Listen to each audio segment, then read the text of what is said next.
Good morning. We're a couple weeks out from when I did the video on my 2000 Accord, and I am now sitting here in a new to me 2017 Accord, and let's take a quick look. So we can see it behind me, and I'm going to apologize for noise. There's cars and stuff coming through, but there she is, 2017 Honda Accord Touring V6, black on black. One of the really kind of cool things is the ability to start by holding and then doing boom.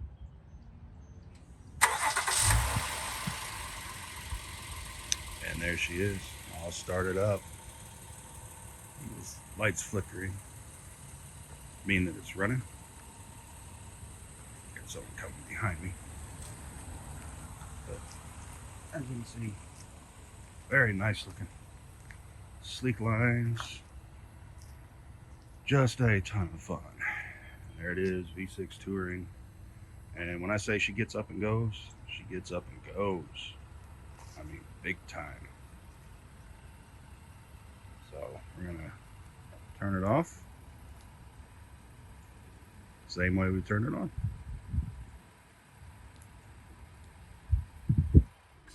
There we go. So yeah, it's been a lot of fun so far. I haven't even had it 24 hours yet. Well, I guess technically, because I had it on a test drive from Thursday to Friday, but signed the papers yesterday, gave the cash over, and boy, that hurt. Let me do a pause and we'll open up the hood. And there is the last V6 that Honda has put in Accords. In 2018, they went with a 4-cylinder turbo. I'm guessing just like everyone else for gas mileage. I haven't tested this one out yet. Haven't had it long enough. It's supposed to get up to 30, 33 on the highway, 21, 22 in the city, and an average of 26. But man, that is pretty. And there's a lot in there. A lot in there. Engine's got about 44,000 miles on it. Single owner, which was nice.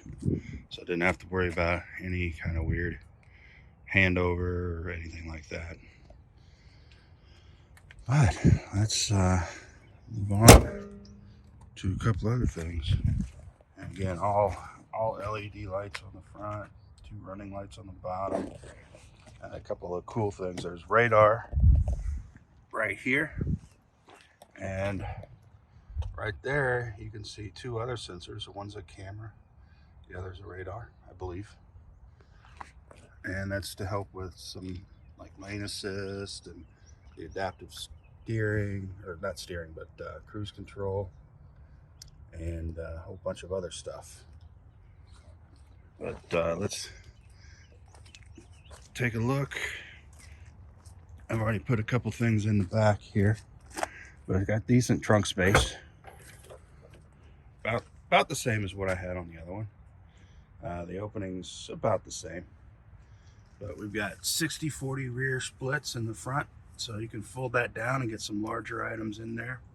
I added the netting, but it came with the tray, which is awesome, because I was wanting to get one of those anyway. So let's now take a quick look inside, and I think we're going to be able to do this easier from back seat. So let me put it on pause. So just a quick note, these back seats are only like an inch less in room than the front. So I've even got I'm in comfortable seating position.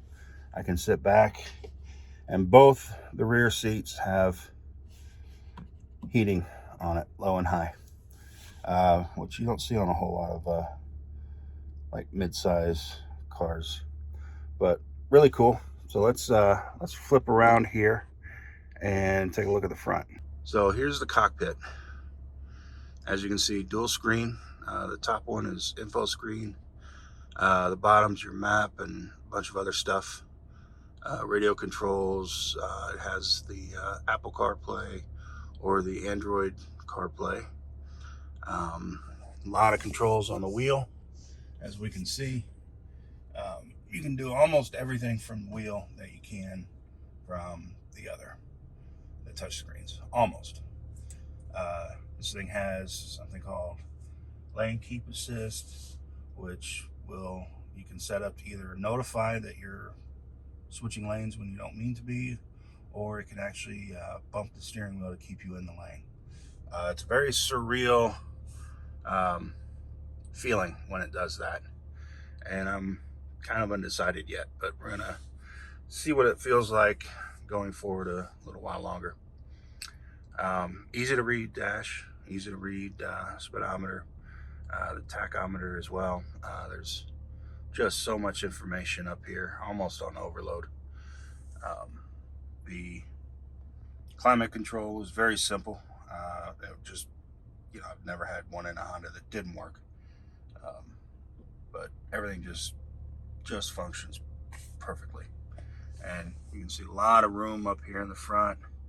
Both of the front seats also have the heated seats, and push button start, all kind of hands-off stuff.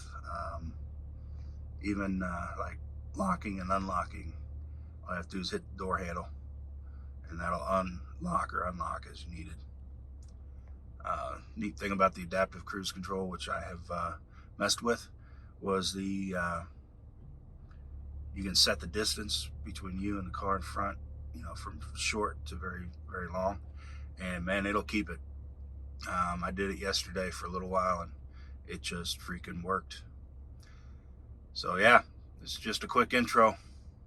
Well, maybe not so quick, but yeah, this is the intro. And I'm gonna enjoy a lot of years with this car. Can't wait. Can't wait for the first trip. All right, everyone, we'll see you later.